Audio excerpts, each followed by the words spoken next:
नमस्कार, स्वागत है आप सबका दिन भर की तमाम बड़ी और अहम खबरों के साथ मैं हूं कवींद्र। शुरुआत हेडलाइन से।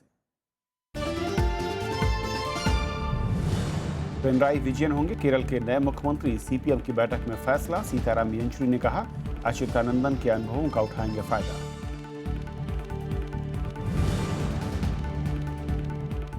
असम में 24 मई को बीजेपी सरकार का शपथ ग्रहण समारोह। प्रधानमंत्री नरेंद्र मोदी होंगे शामिल। तमिलनाडु में जयललिता और बंगाल में ममता बनर्जी को चुना गया नेता।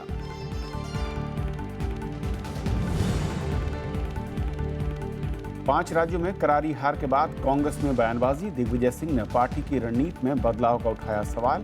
पीसी चाको ने कहा सही मंच पर उठाएं सवाल।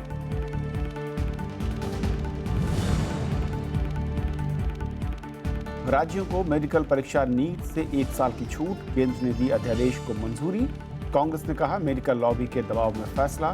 सुप्रीम कोर्ट में चुनौती देंगे याचिकाकर्ता।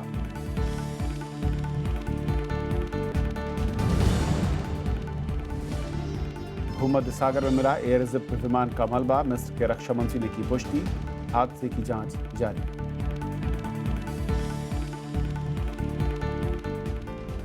और आइए देखते हैं पहली खबर।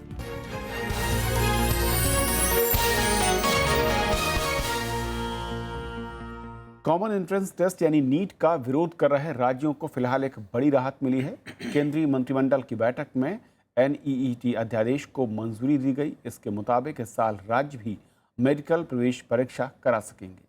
कांग्रेस और आम आदमी पार्टी ने केंद्र पर अध्यादेश के जरिए निजी कॉलेजों को फायदा पहुंचाने का केंद्र सरकार पर आरोप लगाया है।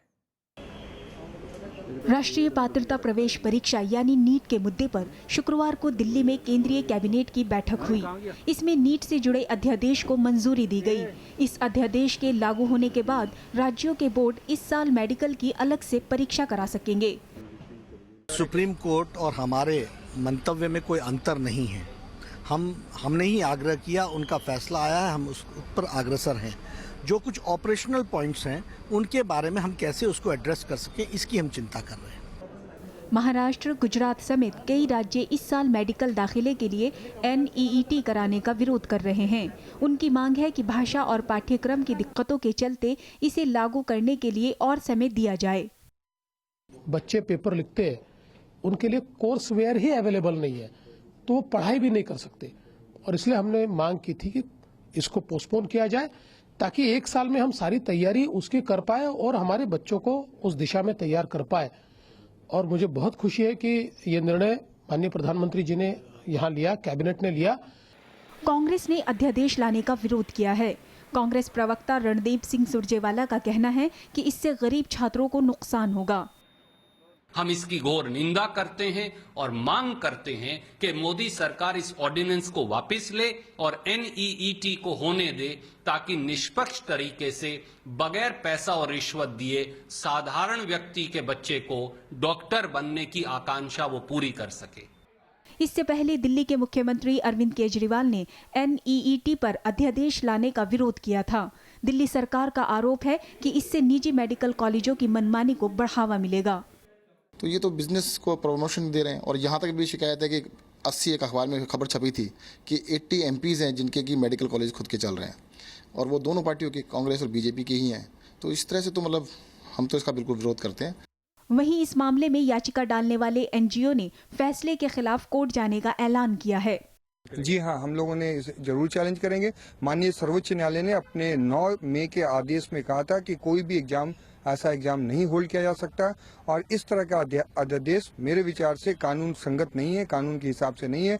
इस तरह का अध्यादेश जो है हमारे संविधान के खिलाफ है। 9 मई को सुप्रीम कोर्ट ने आदेश दिया था कि इस साल से एमबीबीएस, बीडीएस दाखिले के लिए एनईईटी का आयोजन किया जाए और राज्य के बोर्ड पर अलग से कॉमन एंट्रेंस टेस्ट कराने पर रोक लगा दी थी। Bureau report, Rajya Sabha TV. और इस मसले पर और बातचीत करने के लिए हमारे साथ बीजेपी के राष्ट्रीय प्रवक्ता गोपाल कृष्ण अग्रवाल साहब हैं। गोपाल जी, स्वागत है आपका। गोपाल जी, सबसे पहले तो सरकार आगे बढ़ती दिख रही थी, कदम उठा रही थी, जैसा कि नड्डा साहब कह रहे थे, लेकिन अचानक क्या बीजेपी शासित मुख्यमंत्रियों का दबाव था कि सरकार को इस अध्यादेश को लाना पड़ा? नहीं, देखिए, जब केवल जो चीफ मिनिस्टर्स का ही नहीं था, बीजेपी शासित चीफ मिनिस्टर्स की बात नहीं है। अरुण जेटली जी खुद अलग पार्टी 6 पार्टी के लीडर से मिले, उनकी भी यही डिमांड थी, आज उनका स्टेटमेंट भी आया। दूसरी बात यह कि स्टूडेंट्स की तरफ से बहुत ज़्यादा इस पे रिजेंटमेंट था। और आप देखिए ना, प्रैक्टिकली जो नड्डा जी ने बोला कि नीट कॉमन एंट्रेंस एग्जाम की तरफ हम बढ़ना है, लेकिन उसका इंफ्रास्ट्रक्चर और स्टूडेंट्स की लाइफ के साथ खिलवाड़ तो नहीं किया जा सकता, जिद में तो नहीं किया जा सकता।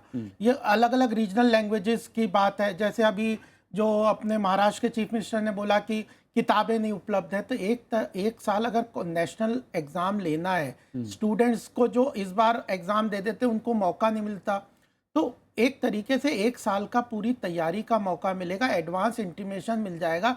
जो अगले साल एंट्रेंस टेस्ट में जो जाके इसमें करना चाहते हो, ये तो बात है नहीं कि इसके खिलाफ कोई कह रहे हैं। आप कह रहे हैं कि स्टूडेंट्स के हितों को ध्यान में रखकर फैसला लिया गया है, स्टूडेंट्स की प्रैक्टिकल प्रॉब्लम्स को। लेकिन आम आदमी पार्टी और कांग्रेस तो कह रही है कि प्राइवेट मेडिकल कॉलेजों का दबाव है, क्योंकि वो कई सारे नेताओं के, इसीलिए बीजेपी ने इस फैसले को लागू किया 1 साल के लिए। तो 1 साल में क्या हो जाएगा, ये वो अगर सोच समझ के बात करें, ये इनको तो कुछ भी सरकार करेगी उसका अपोजिशन करना है। अगर 1 साल में कितना कमा लेंगे प्राइवेट कॉलेज, और कांग्रेस के कितने नेताओं के प्राइवेट कॉलेज नहीं है क्या? तो वो अगर ये आज बातें कह रही हैं, आपके वाले तो नए लोग हैं, केवल दिल्ली में उनकी प्रेजेंस है, इसलिए आज वो ऐसी बातें कर रहे हैं। और केवल मेडिकल कॉलेज के क्या, एजुकेशन सभी चीज में, और क्या पॉलिटिशियंस के कॉलेजेस होना या कोई वो करना कोई खराब गलत बात है क्या? तो अल्टीमेटली हर इशू को कंफ्यूज करना, कॉम्प्लेक्स करना और स्कूट एंड शूट वाली बात है कि अपनी बात कह के भाग जाना, कुछ भी कंफ्यूजन क्रिएट। तो क्या ये कहा जाए कि जब नीट की तरफ सरकार बढ़ रही थी, यानी कि उस फैसले को लागू कराने की दिशा में बढ़ रही थी, तो ये तमाम कॉम्प्लिकेशंस पर उतना ध्यान नहीं दिया गया, जिसके चलते सरकार को आज अध्यादेश लाना पड़ा? नहीं, ऐसी बात नहीं। नीट की तरफ बढ़ने के लिए तो ग्राउंड लेवल पे प्रिपरेशन ही तो करनी है, वो प्रिपरेशन ही तो कर रहे थे। अल्टीमेटली जब मल्टीपल लैंग्वेजेस पूरे देश में, आज हमारे यहाँ 14 तो नेशनल लैंग्वेजेस हैं और कितनी रीजनल लैंग्वेजेस हैं, फिर उन लैंग्वेजेस के साथ लोगों के अलग अलग स्टेट के जो कॉलेजेस हैं उनके सिलेबस अलग हैं, उनकी परीक्षाओं के मापदंड, उनके चेकिंग के रीजनल बोर्ड्स हैं उनके, तो उन सबको कंपाइल करके, उन सब की समस्याओं को सुन के, उनको एक एडवांस इंटीमेशन देके, और इसमें तो नीट परीक्षा में आज ये हो जाता कि नीट परीक्षा की जो ऑब्जेक्शन हो रहा है, जिसके कारण स्टूडेंट्स बहुत ज़्यादा एजिटेट हो रहे थे, वो ये थे कि जिन लोगों ने जो कोर्सेज कर दिए, जो ट्रेनिंग के जो कोर्सेज होते हैं, जो उनके एडमिशन टेस्ट के कोर्सेज होते हैं, उन लोगों को एक बेनिफिट मिल जाता है और रीजनल लोगों को, स्टूडेंट्स को इसके लिए नुकसान होता। तो इन सब बातों को ध्यान में रख के 1 साल का समय मांगा, और इसके अगेंस्ट नहीं है। इसमें अगर जो ऑब्जेक्शन है लोगों का कि रीजनल लैंग्वेजेस में कुछ कॉलेजेस, बहुत सारे कॉलेज हम भी जानते हैं, कई कॉलेजेस में धांधली है और घपला है, कुछ वो करप्शन है, डोनेशन के जरिए होता है, वो होता है। तो उस सबको रोकने के लिए ये नीट नेशनल एग्जाम बहुत जरूरी है, उस तरफ हम बढ़ रहे हैं। 1 साल का बस समय है। क्योंकि कुछ लोगों की आशंका ये है कि सरकार ये जो नीट को डिले किया है 1 साल, क्या ऐसा तो नहीं कि ये डिले और आगे बढ़ेगा, या सिर्फ सरकार ये रिजिड है कि 1 साल तक ही छूट मिलेगी, इसके बाद नीट लागू होगा अगले सत्र से?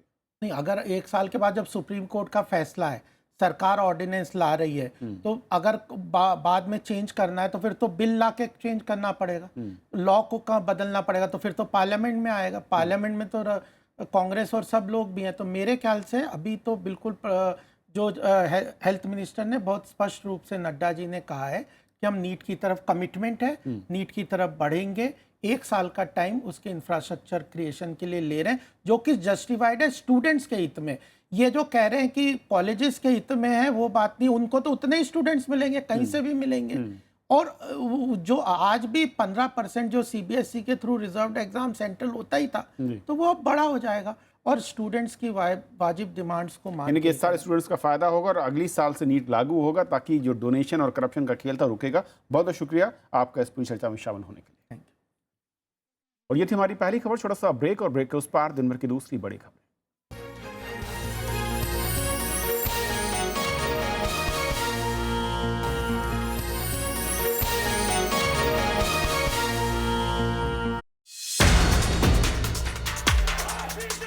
नतीजों के बाद ताजपोशी की बारी, बैठकों का दौर जारी,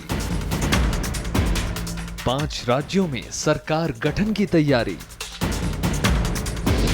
देखिए पहली खबर, सरकार गठन की तैयारी, रात 8 बजे।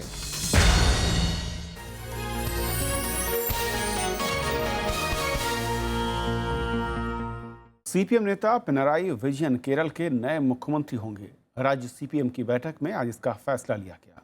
उधर पश्चिम बंगाल में टीएमसी विधायक दल की बैठक में ममता बनर्जी को नेता चुना गया। असम में पहली बीजेपी सरकार 24 मई को शपथ लेगी। केरल में भारी बहुमत के साथ सत्ता में लौटी एलडीएफ गठबंधन सरकार की अगुवाई पिनराई विजयन करेंगे। सीपीएम मुख्यालय में पार्टी नेताओं ने इसका फैसला किया। बैठक में पार्टी महासचिव सीताराम येचुरी और पोलित ब्यूरो के सदस्य प्रकाश करात भी मौजूद थे। Comrade Pinarayi Vijayan will be proposed as the leader of the LDF legislature party. So on that basis now, Comrade Kodiyeri as the secretary will conduct the discussions with the other LDF partners.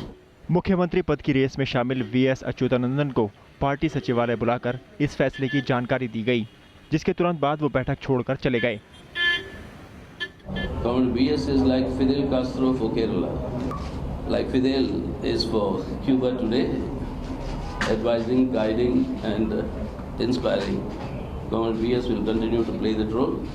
उधर UDF नेता और मुख्यमंत्री Oman Chandy ने नई सरकार को सहयोग का भरोसा दिलाया है। From the UDF side, we will give all practical help to the new government for the welfare of the development of the state. पश्चिम बंगाल में टीएमसी के निर्वाचित विधायकों की बैठक हुई। पार्टी महासचिव पार्था चटर्जी ने ममता बनर्जी के नाम का प्रस्ताव रखा और विधायकों ने इस पर मुहर लगाई। ममता बनर्जी 27 मई को लगातार दूसरी बार राज्य की कमान संभालेंगी।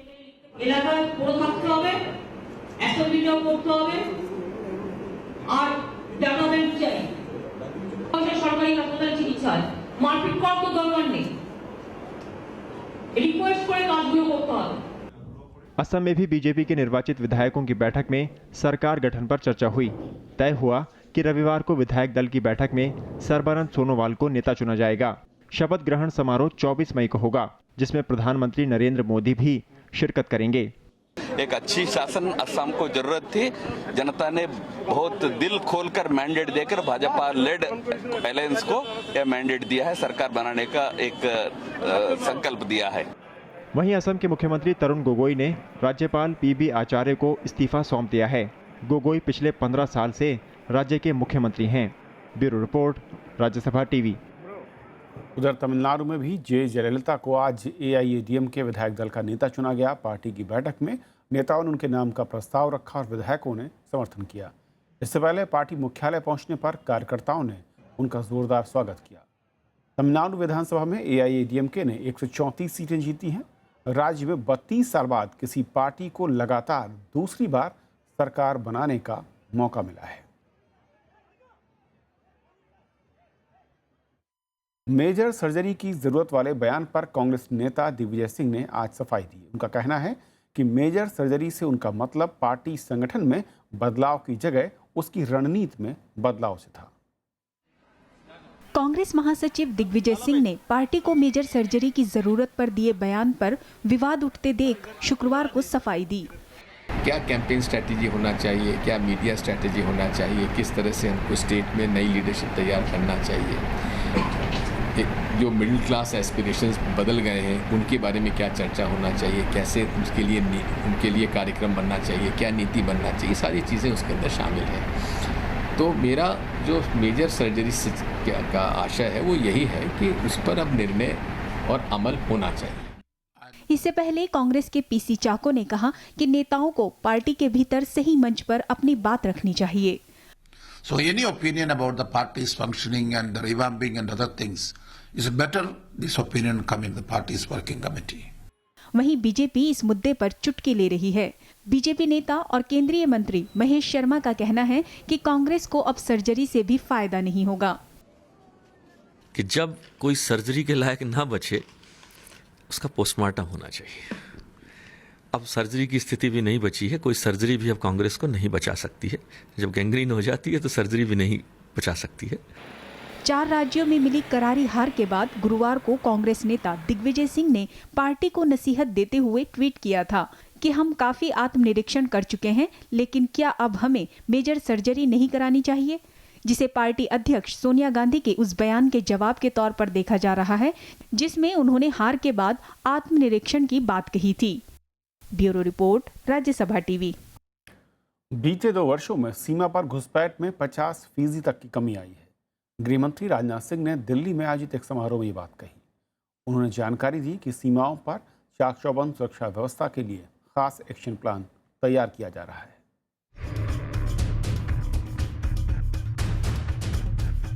देश की सीमाएं पूरी तरह सुरक्षित हैं। दिल्ली में बीएसएफ के एक कार्यक्रम में गृह मंत्री राजनाथ सिंह ने ये भरोसा दिलाया। उन्होंने कहा कि सीमा सुरक्षा पर विचार करने के लिए एक समिति बनाई गई है जो जल्द ही अपनी रिपोर्ट देगी। हम लोग लेजर वाल भी खड़ा करने की अपनी तरफ से कोशिश कर रहे हैं।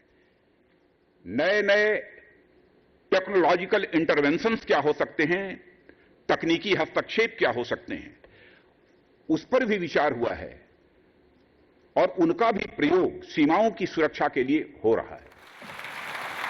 गृह मंत्री ने यह भी बताया कि पिछले 2 सालों में सीमा पर होने वाली घुसपैठ की वारदातों में 50% तक कमी आई है। इस मौके पर 19 जवानों को सम्मानित किया गया।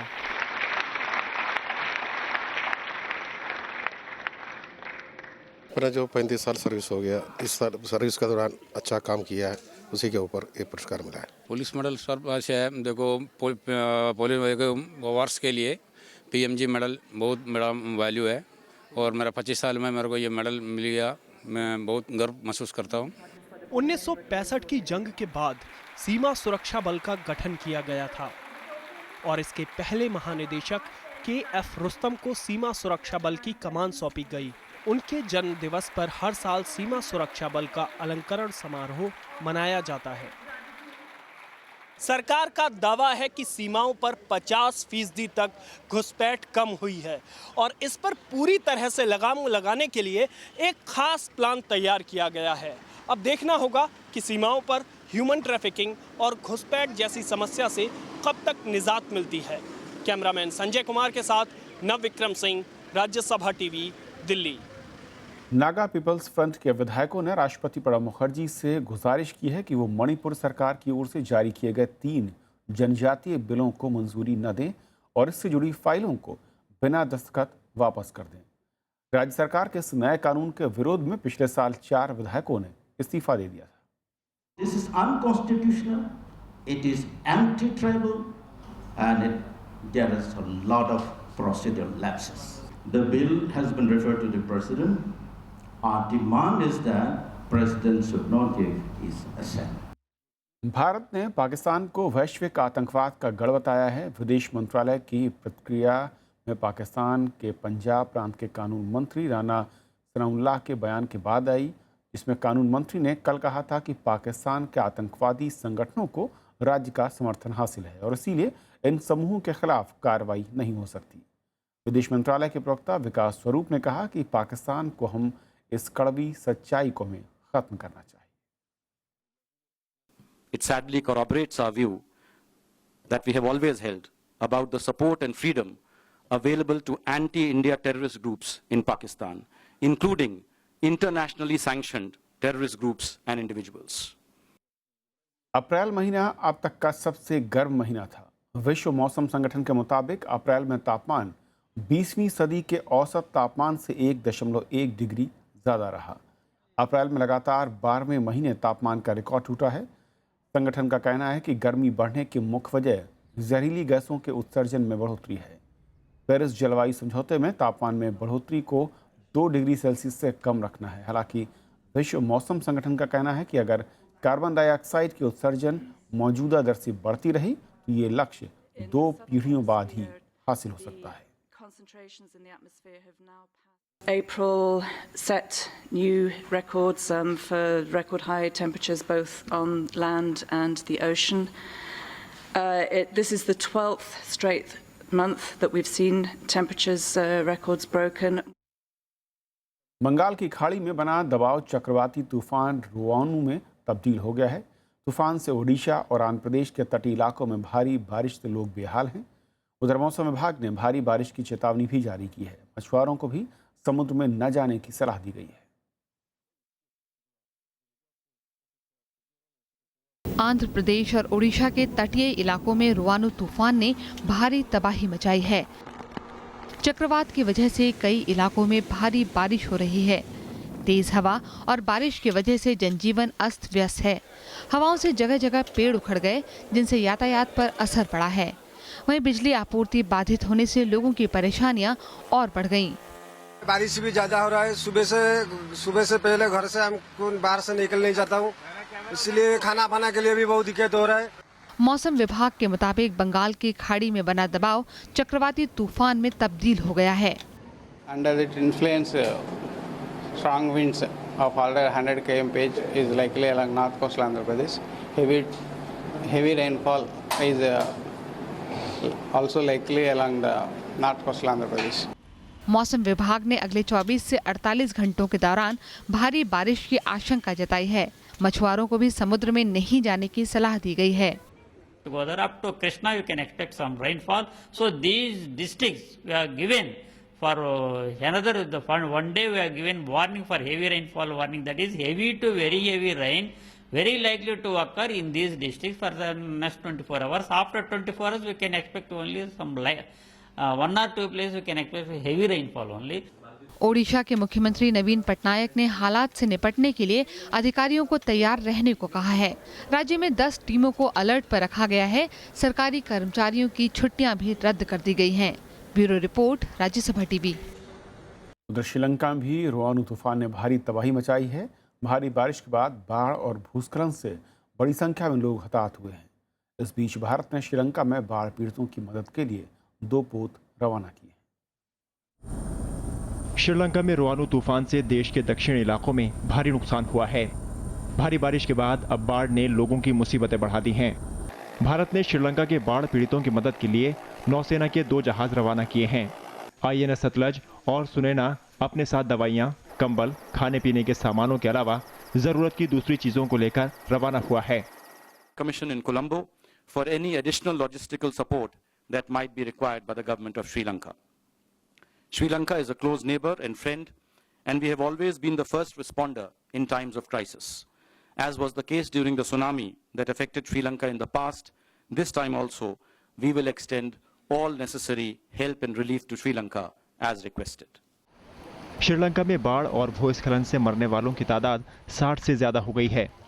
अब भी कई लोगों के मलबे में दबे होने की आशंका है। Covered in thick mud, and this area is completely boggy. The soldiers are working there with mud up above their knees, and some places it's going even up to the waist level. So because as per the villagers and the information we have, they say the mud layer is about 30 feet at certain places. मध्य श्रीलंका में केगाले जिले में मंगलवार को भूस्खलन हुआ था। इसके बाद 200 से ज्यादा परिवार लापता हैं।